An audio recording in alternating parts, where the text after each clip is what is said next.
This is how we made our first of many planter boxes. We are making our first garden bed out of 2x6s. Yes, pine, I know it's not the first choice, but we read that if you coat it with linseed oil, that it'll help it last a little bit longer since it spends its whole life basically in moist soil, and pine does terrible with that kind of thing. We figured we'd try and save some money, but then try this coating to see how long it'll last. I started by coating the ends of the 2x6s first, where I know I won't be able to coat later after they're stacked together. Starting close to sunset is less than ideal, but I knew that I could get most of this done pretty quickly, so I went for it. The next morning, after saying good morning to the goats, I flipped the planter box on its side so I could coat the rest of the surface. We had some hardware cloth left over from the chicken coop and other projects, so I decided to put it down on one side to help protect against rodents. We'll see how well it does compared to the open side. We put cardboard in the open side and are hoping that will help prevent weeds.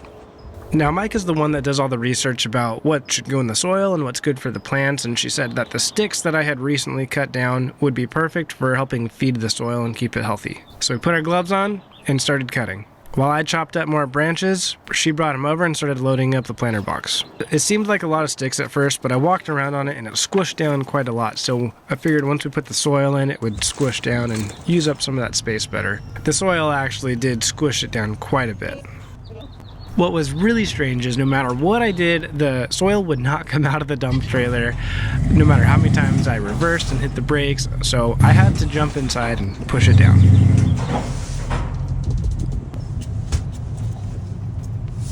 Oh my gosh, Dylan.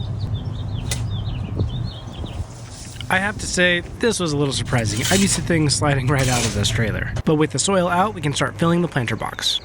Mike and I debated this a little bit, but I wanted to compact the last bit of soil a little bit by watering it and walking on it just to help kind of pre-settle it so it didn't continue to settle after we filled it and did our planting. I didn't jump on it or compact it that much, but if one of you know that this was right or wrong, let me know in the comments. Our good friend Jonathan brought over these tomato plants and Micah was really excited to get them in the planter box right away. She put them all in about 18 inches apart. Then she asked me to build this thing on top so that string can come down so the tomato plants can grow up it. We hung the lattice string and Micah planted some marigolds, and I'll be updating you to show you the progress of how these tomatoes are doing.